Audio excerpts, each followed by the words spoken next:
하는 주를 가지고 주의 말씀을 듣겠습니다. 우리나라에서 사람들이 가장 선호하는 지역의 쌀이 있죠. 이천, 여주, 또 강화, 철원 이 지역 쌀을 사람들이 좋아합니다. 그리고 이 지역 쌀은 좀 가격이 좀 비싸요. 아마 마트 가서 확인해 보시면 알겠지만 가격 차이가 많이 날 때에는 다른 지역 쌀과 거의 2배 정도 차이 날 때가 있습니다. 그 지역 쌀을 사람들이 선호하는 이유는 아무래도 우리나라 사람들 입맛에 그 지역 쌀이 잘 맞기 때문일 것입니다. 우리 교회 정영치 장로님이 계신데 그 정 장로님이 철원에서 음식점을 하고 있습니다. 언젠가만 만났을 때 제가 여쭤봤습니다. 장로님, 철원 쌀이 비싼데 철원에서 음식점 하는데 철원 쌀을 쓰십니까? 다른 곳에 쌀을 쓰십니까? 좀 짓궂은 질문을 했습니다. 장로님 하는 이야기가 철원 쌀 써요 라고 말합니다. 그러는 이야기가 처음에는 그 장로님이 있는 그 지역에 있는 농협에 가서 쌀을 사다가 밥을 했다는 겁니다. 그런데 생각만큼 쌀이 좋지 않더라는 거예요. 사람들이 철원쌀에서 정말로 좋은 줄 알았는데 그다지 뛰어나지 않아서 이상하다 했답니다. 그런데 어느 날 거래하는 분이 와서 한 이야기가 철원쌀이 좋긴 좋은데 지금 지역마다 다릅니다 라는 이야기를 했다는 겁니다. 철원이 한 군이지만 어느 한 지역에는 그 사토라고 그러죠. 모래가 많이 섞여 있는 논이 있답니다. 그리고 어느 지역에는 점토, 즉 흙이 많은 지역이 있다는 거죠. 우리가 아는 것처럼 쌀은 그 수분이 많이 필요해요. 그래서 사토, 즉 모래논에서 자란 그 벼에서 나오는 쌀은 별로 맛이 없다는 겁니다.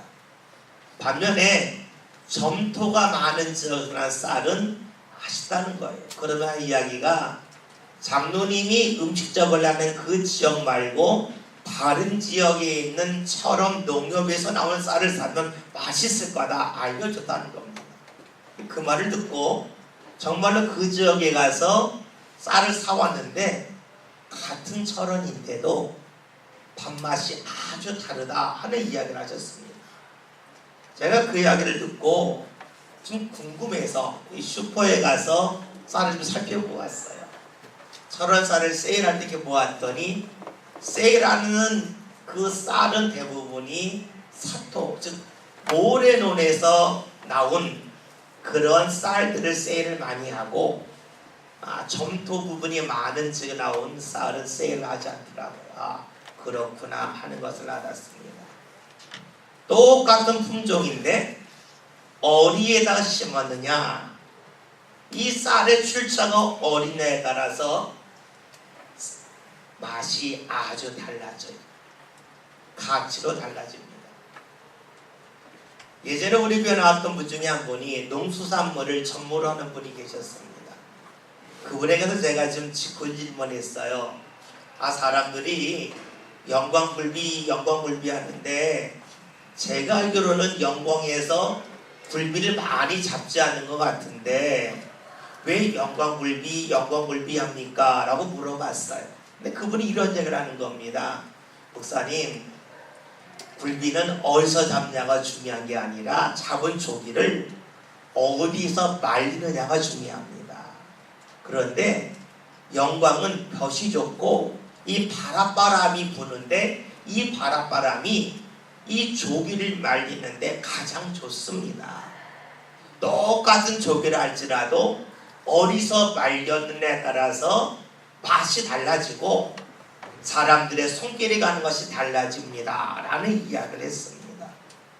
제가 그 이야기 듣고 그렇구나 하는 것을 알게 되었습니다. 똑같은 벼인데 어디에다가 심어냐에 따라서 출처가 어디냐에 따라서 맛이 달라져요. 똑같은 조기를 잡아서 말리는데 어디에서 말렸느냐에 따라서 조기의 맛이 달라집니다. 여러분 그래요? 출처가 어디냐에 따라서 가치가 달라지고 사람들에 대하는 자세가 달라집니다. 농수산물만 그럴까요? 우리의 삶은 그렇지 않을까요? 우리의 삶에서도 역시 출처, 어디서 시작하느냐 하는 것이 그 무엇보다 중요하지 않겠습니까? 만약에 우리가 살아가면서 출처, 시작이라는 말한다면 대부분의 사람들은 자리를 말합니다. 어디에서 살았느냐, 어디서 공부했느냐, 어디 살고 있느냐 자리를 말할 때가 많죠. 그래서 근본적인 것이 있습니다. 자리보다 더 중요한 것이 바로 자세입니다. 극단적인 예를 한번 들어보겠습니다. 우리가 극장에 가면 좌석이 있습니다. 좌석 중에는 영화 보기 좋은 자리가 있어요. 극장에 따라서는 그 자리가 좀 더 비싸기도 해요. 그런데 가장 좋은 자리에 앉았다 할지라도 똑바로 앉지 않고 누워있다면 영화를 제대로 볼 수 있을까요? 앞사람의 머리에 가려서 영화가 보이지 않을 겁니다. 좋은 자리를 할지라도 내 자세가 바르지 못하고 삐딱하다면 영화를 제대로 볼 수가 없겠죠. 여러분 자리가 아무리 좋아도 자세가 바르지 못하다면 그 자리에 있다 한들 그 어떤 것도 거둘 수가 없습니다. 그러기에 자리보다 중요한 것이 자세입니다. 신앙도 역시 그렇죠. 우리는 신앙생활 할 때에 신앙적으로 내가 성장할 수 있는 좋은 자리가 있을 거라고 생각합니다. 네, 물론 있습니다. 그러나 좋은 자리에 있으면 우리 신앙이 자연스럽게 성장할까요? 역사상 신앙적으로 가장 좋은 자리에 있던 사람이 누구일까요? 제가 볼 때에는 예수님의 제자들입니다. 우리는 예수님을 직접 본 적이 없지만 예수님의 제자들은 예수님을 직접 눈으로 보았습니다. 주의 말씀을 직접 귀로 들었습니다. 예수님이 하시는 놀라운 이적들을 눈으로 보았습니다. 주님과 함께 살면서 주의 사랑이 얼마나 큰지를 그들은 느꼈습니다. 그러니 이들은 신앙생활 하기에 가장 좋은 자리에 있던 사람들입니다. 그런데 이들이 정말로 신앙 가운데 굳건히 섰습니까? 우리가 아는 것처럼 예수님께서 붙잡히실 때에 모든 제자가 다 도망갔습니다. 예수님 모른다고 부인하고 맹세하고 저주까지 했습니다. 심지어 예수님이 부활하신 후에 예수를 만났던 제자들이 어떻게 합니까? 요한복음 20장 21장을 보면 베드로는 부활하신 예수를 만난 후에 다시금 자신의 고향으로 돌아가서 물고기를 잡는 일을 했습니다. 신앙적으로 가장 좋은 자리, 믿음과 오래 설 수 있는 가장 복된 자리에 있었지만 그들의 신앙 가운데 서지는 못했습니다.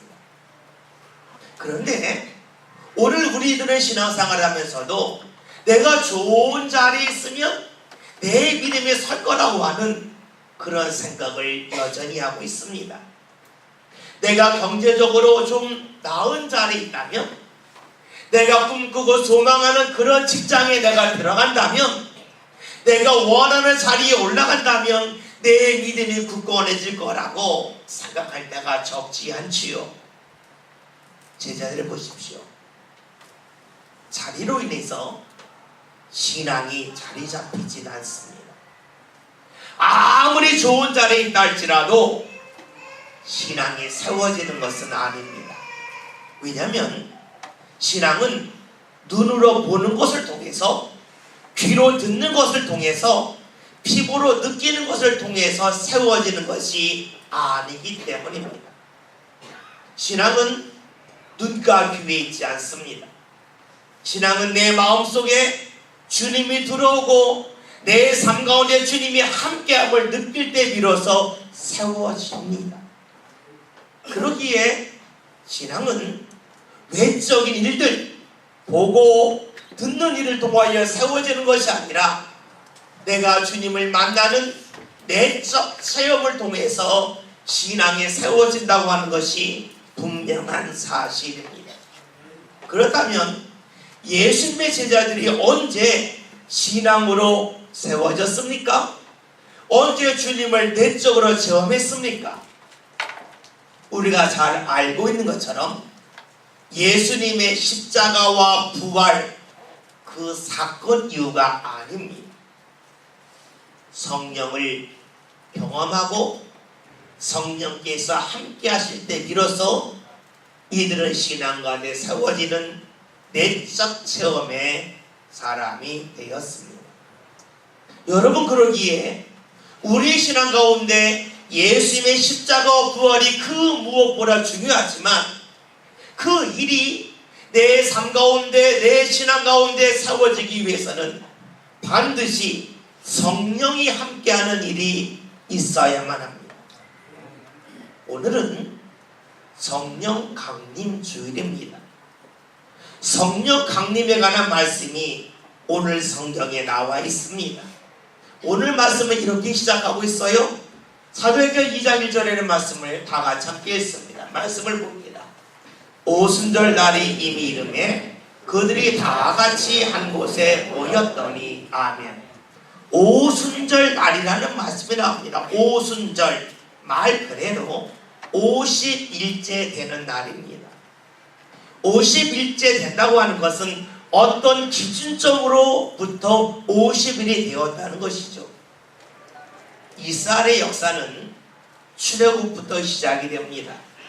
그러기에 이스라엘 사람들은 항상 출애굽한 날 6월절을 기준으로 잡습니다. 따라서 오순절이라고 하는 것은 6월절로부터 50일째 되는 날입니다. 그런데 우리가 신약 성경을 보면 예수님께서 십자가에 달려 돌아가신 날이 바로 오순절입니다. 그래서 예수님을 하나님의 어린 양이라고 말하기도 하지요. 예수님이 십자가에 달려 돌아가신 지 3일 만에 부활하셨습니다. 3일 만에 부활했다고 하는 것은 3일째 되는 날 부활하셨다고 하는 것이니까 만 이틀이 지난 것이죠. 그리고 예수님이 부활하신 후에 이 세상에 40일 동안 계셨습니다. 그렇다면 예수님이 6월절로부터 승천하신 날이 며칠 지난 날이냐면 42일 정도 지난 날입니다. 그리고 7일이 더 더하면 49일이 지나는 것이고 50번째 날이 되겠죠. 그날 바로 오순절입니다. 예수님이 승천하시면서 모인 무리들에게 하신 말씀이 하늘로부터 주시는 약속하신 성령을 기다리라 그랬습니다. 그래서 그 말씀을 들은 많은 무리들이 함께 모여서 하나님께서 주시는 성령이 언제 임할까 기다리고 있었습니다. 예수님이 앞으로 며칠 후에 성령이 임한다 말씀하지 않으셨고 몇 날이 못 되어라고 말씀하셨기에 사람들은 그날이 언제가 될런지는 모르겠지만 주의 말씀이 이루어질 것을 믿고 기대하면서 함께 모여서 기도하고 있었습니다. 바로 그날이 오순절입니다. 오늘 말씀을 봤더니 오순절 날이 이미 이름에, 즉 예수님이 승천하신 지 한 7, 8일이 지났을 때까지 계속해서 함께 모여 있었다는 것이죠. 오순절 날에 어떤 일이 나타났습니까? 오늘 말씀 2절을 함께 보겠습니다. 말씀을 봅니다. 호련히 하늘로부터 급하고 강한 바람 같은 소리가 있어 그들이 앉은 온 집에 가득하며 아멘. 말씀을 보면 우리는 놀라게 됩니다. 왜 놀랐냐면 바람이 분다고 할 때 우리는 수평적인 바람을 생각하죠. 동에서 부냐 서에서 부냐 남이냐 북이냐, 이게 수평적인 바람을 생각을 합니다. 그런데 말씀을 보면 바람이 하늘로부터 임했다는 겁니다. 수직적으로 임했다는 것이죠. 어떤 사람들이 이 말씀을 읽으면서 그러면 길바닥에 뭐 있었냐? 지붕이 있으면 하늘로부터 바람이 맞았는데 라고 비평적으로 말하는 분이 있을런지는 모릅니다. 그러나 어쨌든 오늘 성경이 주시는 말씀은 하늘로부터 바람이 임했다는 겁니다. 우리가 생각할 것은 바람이라고 할 때에 우리가 지금 생각하는 바람과 그 당시 이스라엘의 예루살렘에 모였던 이들이 생각하는 바람이 같지는 않다는 것입니다. 지난달에 성지순례를 하면서 가장 많이 생각한 것이 바로 바람이었습니다. 왜냐하면 우리 바람이 분다 하면 차가운 바람, 시원한 바람을 생각을 합니다. 그런데 지난주에 말씀드렸던 것처럼 제가 여리고에 있었을 때에 기온이 47도였습니다. 아라들이라고 하는 지역에 갔을 때는 기온이 더 높았어요. 바람이 부는데 바람이 뜨거워요. 더운 게 아니라 뜨거워요. 뜨거우니까 고개를 들기가 어렵고 앞을 가리며 가요. 바람이 너무너무 뜨거워요. 여러분, 우리가 생각하는 바람과 그 지역에 사는 사람 생각하는 바람은 같지가 않습니다. 즉 우리가 생각하는 바람과 신약시대 특히 성령이 임했을 때의 사람들이 느꼈던 바람은 다릅니다. 더욱이 우리가 생각할 것은 바람이라고 하는 것은 이스라엘에서 볼 때에 어느 방향에서 부느냐에 따라 그 바람의 성격이 결정되어진다는 겁니다. 우리가 열왕기상 18장에 있는 말씀을 보면 엘리야가 갈멜산에서 기도를 하죠. 기도하다가 사울에게 말합니다. 7번 기도하는 게 저 바다에 보이는 게 없냐라고 말했더니 그가 하는 이야기가 저 바다에서 손바닥만한 구름이 올라옵니다라고 말하지요. 이때 엘리야가 비가 온다고 합니다. 왜냐하면 갈멜산에서 바다는 서쪽인데 그 서쪽에서 부는 바람은 바닷가에서 부는 바람입니다. 바닷가에서 바람이 분다고 하는 것은 그 바람 속에 바다에 있는 수증기를 몰고 온다는 것이에요. 그러니까 서쪽에서 바람이 불 때에는 그 바람 속에 비구름이 있어요. 그러니까 서쪽에서 바람이 분다면 이스라엘 사람들이 볼 때는 비구름입니다. 우리가 요나서 4장에 있는 말씀을 보면 요나가 더워 지칠 때 하나님께서 박넝쿨이 자라게 하셨죠. 그리고 갑자기 싹 마르게 하신 후에 동풍이 불어요. 동풍이 부는데 요나가 더워서 너무 고통스럽다고 말하죠. 동풍은 무엇입니까? 바닷바람이 아니라 내륙에서 부는 바람이에요. 그러니까 그 바람은 건조한 바람이에요. 우리가 생각할 때 바람은 다 같은데 이스라엘 사람들이 생각하는 바람은 바람의 방향에 따라 이 바람이 비를 몰고 오는 바람인지 이 바람이 건조한 바람인지 합니다. 바람의 방향을 보면 이 바람이 우리 삶 가운데 많은 유익을 가져다 줄지 이 바람이 불물 통하여 우리의 삶이 힘들어질지를 분명히 알 수가 있습니다. 바람의 방향만 보아도 어떤 일이 나타날지를 알 수가 있습니다. 이런 이들에게 갑자기 하늘에서 바람이 불기 시작합니다. 오늘 말씀을 봤더니 급하고 강한 바람이 불었다는 겁니다. 이들은 느꼈습니다. 하늘에서 바람이 분다는 것은 하늘로부터 무언가 임할 거라고 하는 그런 기대가 있었겠죠. 서쪽에서 바람이 불 때는 비가 올 것이고 동쪽에서 바람이 불면 이때는 건조한 바람이 분다. 바람의 방향에 따라 그 바람의 성격을 알고 있던 이들은 하늘에서 바람이 분다 할 때에는 이 바람을 통해서 하늘에서 무언가 우리에게 주신 것이 있겠구나 하는 그런 마음을 가졌을 것입니다. 여러분, 하늘에서 바람이 불기 시작합니다. 급하고 강한 바람이 붑니다. 우리가 잘 알고 있다시피 예수님의 제자들은 갈릴리 출신이 대부분입니다. 갈릴리에서 어부이던 이들이 많습니다. 어부들은 알고 있습니다. 자신들이 물고기 잡으러 바닷가에 나갔을 때 바람이 불면 아무리 힘이 세다 할지라도, 아무리 노련한 어부라 할지라도 그 강한 바람을 거스릴 수 없음을 알고 있습니다. 바람이 불면 바람이 부는 방향으로 노조 가야지, 바람을 거슬려서 노를 저으려면 아무리 수고하고 아무리 애쓴다 할지라도 자신이 원하는 방향으로 갈 수 없음을 알고 있습니다. 그러니 이들은 알았을 겁니다. 하늘에서 강하고 급한 바람이 불었을 때에 하나님께서 무언가 우리에게 하시는데 그 하시는 일은 우리가 거스릴 수 없는 그러한 일이구나 하는 것을 그들은 느끼지 않았겠습니까? 이렇게 급하고 강한 바람이 부는 후에 이들은 무언가 보기 시작합니다. 그 내용이 오늘 3절에 나와 있죠. 3절의 말씀을 함께 봅니다. 마치 불의 혀처럼 갈라지는 것들이 그들에게 모여 각 사람 위에 하나씩 임하여 있더니. 아멘. 말씀을 보았더니 불의 혀처럼 갈라지는 것이 보였다라는 말씀이 나옵니다. 많은 이들이 3절에 있는 말씀을 읽을 때에 이 불의 혀에 관심이 많습니다. 그런데 정작 중요한 것은 불의 혀라고 하는 말씀보다 더 중요한 것이 있습니다. 그것은 3절 하반절에 각 사람 위에 하나씩 임하였다는 것입니다. 바람이 불면서 하나님이 무언가 보여주셨습니다. 불의 혀를 보여주셨는데 그 불의 혀의 모양이 한 사람 한 사람마다 다르게 나타났다는 것이지요.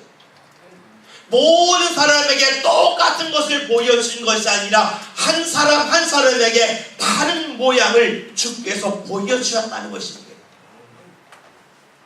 우리가 식사를 할 때에 집에서 밥을 먹을 때와 식당에서 밥을 먹을 때 분명 다릅니다. 식당에서는 똑같은 반찬을 넣고 알아서 먹으라고 합니다. 그런데 집에서 음식을 할 때에 어떻게 합니까? 똑같은 반찬을 만들지 않습니다. 저희 집에도 삼형제가 있는데 저희 자녀들 입맛이 다 달라요. 그러니까 자녀들이 밥을 먹을 때에 누가 먹냐에 따라서 준비하는 반찬이 달라져요. 그렇죠. 바로 다르라고 하는 것은 부모의 심정을 갖고 있는 것이에요. 맞춤식으로 주는 겁니다. 지금 하나님께서 강하고 급한 바람이 불게 하시면서 불의 혀가 갈라지는 것을 보여주셨는데 각 사람 한 사람에게 다른 것을 보여주신 것입니다. 한 사람 한 사람을 향한 하나님의 계획을 보여주고 계신 것이죠. 바로 이것이 하나님이 우리를 대하시는 모습임을 알 수가 있습니다. 바람은 사람을 몰고 갑니다. 배를 몰고 가듯이 사람을 몰고 가는데 하나님께서 불어주신 바람은 한 사람 한 사람을 향한 계획과 뜻이 다 다르다고 하는 것을 보여주고 계십니다. 한 사람 한 사람 모두가 소중하기 때문이지요. 이렇게 한 사람 한 사람을 향하여 다른 모양을 보여주신 주님께서 그들에게 주시는 것이 있었습니다. 오늘 4절에 있는 말씀을 함께 봅니다. 같이 봅니다. 그들이 다 성령의 충만함을 받고 성령의 말하게 하심을 따라 다른 언어들로 말하기를 시작하니라. 아멘. 말씀을 봤더니 그 후에 성령이 그들에게 충만하게 임합니다. 성령이라고 하는 것은 거룩한 영이라는 말입니다. 근데 영이라는 말에는 두 가지 다른 뜻이 있는데 하나는 숨결이라는 말, 숨결. 이거 숨 쉴 때 숨 쉬죠. 근데 숨 쉴 때 뭐가 나오냐면 코에서 바람이 나오죠. 그래서 영이라고 하는 말에는 숨결이라는 말과 더불어 바람이라고 하는 뜻이 있습니다. 하나님께서는 성령을 각 사람에게 부어주셨습니다. 충만하게 부어주셨습니다. 하나님께서 바람을 불어 넣어주셨다는 것이죠. 그런데 오늘 말씀의 중요한 것은 이 성령이 임하면서 사람들이 각기 다른 말로 했다고 하지 않고 오늘 말씀처럼 다른 언어들로 말했다는 겁니다. 모든 사람마다 다른 말로 하나님께서 말하도록 기도하도록 이끌어 주셨다는 것이지요. 왜 그러셨을까요? 하나님은 한 사람 한 사람을 향하여 주께서 말하게 하시는 것 그리고 가게 하실 것이 달랐기 때문입니다. 성령의 바람이 불면서 일어난 일이 무엇입니까? 말이 달라지는 것입니다. 성령의 바람이 불면서 말이 달라진다고 하는 것은 말은 마음의 표현이기 때문에 말이 달라졌다고 하는 것은 그들의 마음이 달라졌다고 볼 수가 있습니다. 성령의 역사는 각 사람마다 다르게 나타납니다.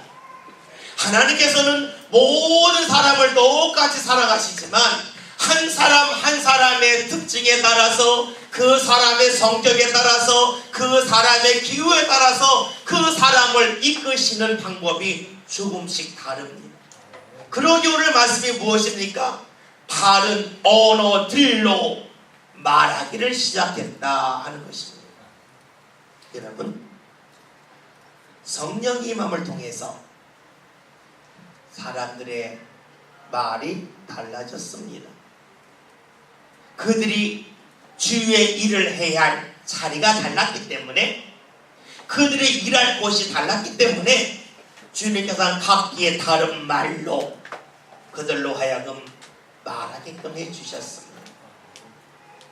성령의 바람은 주께서 우리를 인도하시는 방향을 정해줍니다. 이들이 생각하지도 않았던 말을 성령이 임함을 통하여 하기 시작을 합니다. 이들의 속을 뒤집어 주셨고 이들의 마음을 달리해 주셨기 때문에 이들의 말이 달라지기 시작을 합니다. 성령은 바람입니다. 이 거룩한 바람은 사람의 머리카락만 날리는 것이 아니라 마음을 날리고 마음을 새롭게 하는 그런 역사를 우리에게 보여주고 있습니다. 여러분, 오늘 설교 제목이 바람입니다. 첫 번째 바람은 부는 바람을 말합니다. 하나님께서 성령의 바람을 통해서 모여있는 사람들을 변화시켜 주십니다. 바람이 불 때에 배가 가는 방향이 결정되는 것처럼 하나님께서 성령의 바람을 불어 넣어주심을 통하여 각 모여있는 사람들의 앞으로 나가는 길을 하나하나 알려주시고 인도해 주셨습니다. 각 사람을 다르게 대하셨다고 하는 것을 우리 개인적으로 본다면 어떻게 될까요? 내가 처해 있는 상황마다 내가 있는 자리마다 주님께서 인도하여 주시는 방향이 하나하나 맞춤식으로 나타난다고 볼 수 있습니다. 성령의 바람은 우리를 이끌고 갑니다.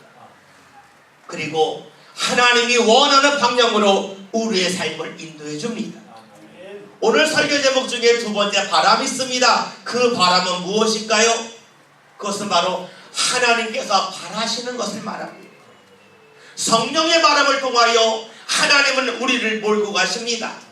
하나님이 우리를 어디로 몰고 가실까요? 하나님은 우리를 사랑하시기 때문에 우리의 삶이 하나님의 은혜의 자리에 도달하기를 원하고 계십니다.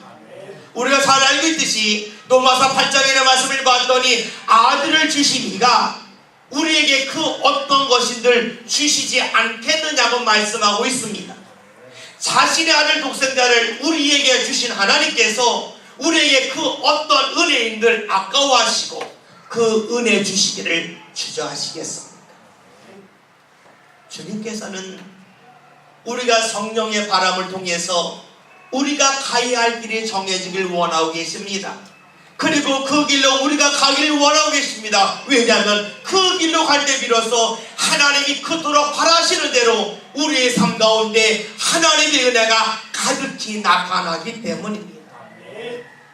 하나님의 바람이, 즉 성령의 바람이 우리 삶 가운데 다가오지 않는다면, 우리가 그 바람에 순응하여 나가지 아니한다면, 하나님께서 그토록 우리에게 은혜 주시기를 바란다 할지라도 우리는 그 은혜 자리에 이를 수는 없습니다.